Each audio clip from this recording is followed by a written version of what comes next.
ये सवाल छोड़े जा रहे हैं, कब तक बुनकर जो ठगे जाएंगे, कब तक बुनकरों के नाम पर लूट होती रहेगी। तो भाई वो 20 करोड़ गया तो कहाँ गया, इसे बताना होगा। जिला उद्योग विभाग कार्यालय भागलपुर के परिसर में मैं खड़ा हूँ। पिछले दिनों मैंने एक वीडियो दिखाया था आप व्यूअर्स को कि किस तरह से नाथनगर स्थित सरदारपुर में जो 25 कट्ठा जमीन पर वर्ष 2022 में 20 करोड़ रुपए की लागत से एक बहुउद्देशीय भवन, सामुदायिक भवन, अतिथि गृह और 300 बुनकरों के रहने, आवास, खाने पीने के लिए एक बड़ा भवन जो तैयार होना था, जिसकी घोषणा उस समय तत्कालीन उद्योग मंत्री सैयद शाहनवाज हुसैन ने किया था। और वो मौके पर खुद सैयद शाहनवाज हुसैन उद्योग मंत्री और उनके साथ तत्कालीन उद्योग विभाग के महाप्रबंधक संजय वर्मा जी भी थे। तो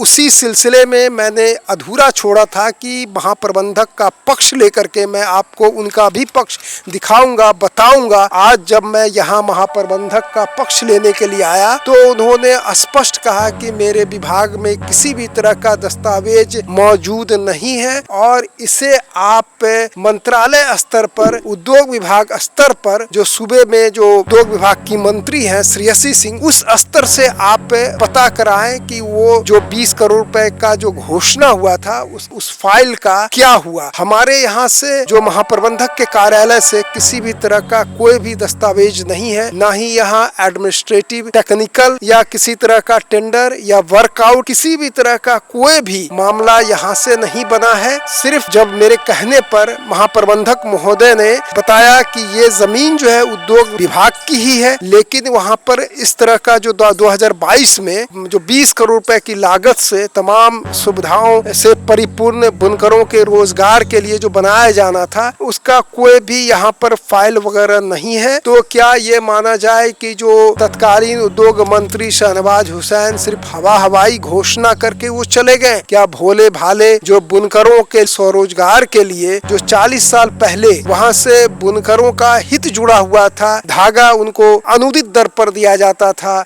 पावर लूम के जो कल पुर्जे वो भी जो सब्सिडाइज रेट पर मिलते थे और इस वजह से उनको बड़ी सहूलियत भी होती थी। लेकिन 40 साल पहले यानी 1960-62 में, 60 के दशक में जो एक मजबूत जो रंगी कारखाना था, कलर एंड डाइंग कारखाना था, आज वो बिल्कुल सफेद हस्ती से, बिल्कुल वजूद से वो मिट गया है। वहाँ पर सिर्फ जो है मलबे का ढेर है, कुछ अर्ध निर्मित कमरे वगैरह हैं और वहाँ पर बिल्कुल वो प्लॉट खाली है और बच्चे क्रिकेट खेलते हैं और शाम होते ही जराइम पेशेवर लोग जो है वहाँ पर मंडराने लगते हैं। तो ये जो नाथनगर में जो सरदारपुर में है उद्योग विभाग की जमीन, तो क्या वो जमीन यूं ही खाली पड़ी रहेगी या फिर उद्योग विभाग अगर उस पैसे का दूसरे जगह पर वो शिफ्ट कर दिया गया उस रकम का, या सिर्फ जो तत्कालीन मंत्री शाहनवाज हुसैन ने सिर्फ घोषणा भर किया था, तो फिर वहाँ पर अभी जो प्लॉट है जो अभी खाली पड़ा हुआ है, तो क्या भविष्य में किसी भी तरह की योजना उद्योग विभाग की तरफ से, वो चूंकि भागलपुर को रेशम शहर कहा जाता है, सिल्क सिटी कहा जाता है, नाथनगर, हसनाबाद, हुसैनपुर, सरदारपुर और तमाम जो चंपानगर बुनकरों का एक गढ़ है, बुनकरों का एक हब है और बुनकर लगातार जो है हताशा से गुजर रहे हैं। चूंकि मंदी का प्रभाव है, कोरोना काल के बाद बुनकरों को उचित जो है मार्केट मिल पाता है, न कच्चा धागा मिल पाता है। और ये जो सरदारपुर में अवस्थित था, यहाँ पर कच्चा धागा भी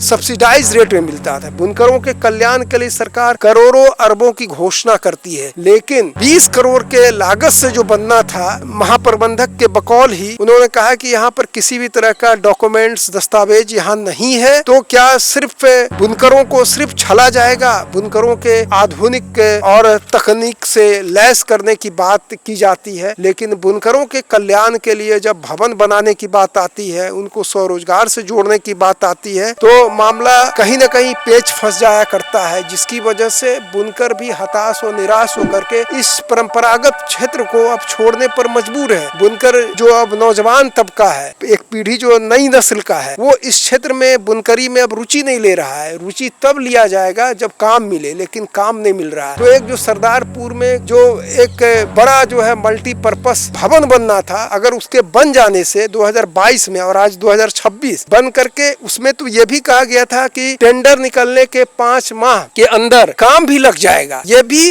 बयान किया गया था। जो एक स्थानीय दैनिक अखबार में ये कहा गया था टेंडर निकलने के साथ ही 5 महीने के अंदर वो काम भी शुरू हो जाएगा, लेकिन वो आज भी वैसे ही पड़ा हुआ है जो 2022 में देखे थे। और आज की स्थिति जो हमने दिखाया था वो बिल्कुल आज प्लॉट खाली है, बिल्कुल बड़ा बड़ा मलबा का अधिशेष पड़ा हुआ है। तो बुनकरों का जो भागलपुर, जो देश विदेश में सिल्क सिटी के नाम से जाना जाता है, क्या बुनकरों के कल्याण के लिए केंद्र राज्य की सरकारें करोड़ों अरबों का बजट बनाती है, लेकिन उन रुपयों का क्या होता है? जो हकीकत में, जो एक्चुअल में जो बुनकर है उन तक उन योजनाओं का लाभ क्यों नहीं पहुंच पाता है? बुनकरों के लिए जो कहा जाता है वो जमीन पर क्यों नहीं दिखता है? तो ये हम जो है प्रश्न, ये सवाल छोड़े जा रहे हैं। क्या कब तक बुनकर जो ठगे जाएंगे? कब तक बुनकरों के नाम पर लूट होती रहेगी? अगर 20 करोड़ रुपया वो बनना था तो भाई वो 20 करोड़ गया तो कहाँ गया, इसे बताना होगा। उद्योग विभाग के महाप्रबंधक ने तो कह दिया कि मेरे कार्यालय से किसी तरह का इस सिलसिले में कोई भी काम आगे नहीं हुआ, न फाइल आई है, न मेरे पास फाइल है, न कुछ कहा गया। अगर यहाँ पर 20 करोड़ से बनने की बात होती तो हम लोगों के लिए खुशी की बात होती, हम लोग तन्मयता के साथ उसको बनाते। और भागलपुर में उद्योग विभाग की बहुत सारी जमीनें हैं, लेकिन अफसोस की बात है कि उद्योग विभाग को भी अपनी जमीनों के बारे में पता नहीं है। जो बुनकरों के लिए जो सरदारपुर में 2022 में जो एक बड़ा भवन बनाने की बात हुई है, अगर वो नहीं बन पा रहा है तो उस जमीन का उद्योग विभाग को सदुपयोग करे। इन्हीं शब्दों के साथ मैं अपने कैमरामैन अली के साथ इस बरारी जिला उद्योग केंद्र से सईद अनवर, धन्यवाद।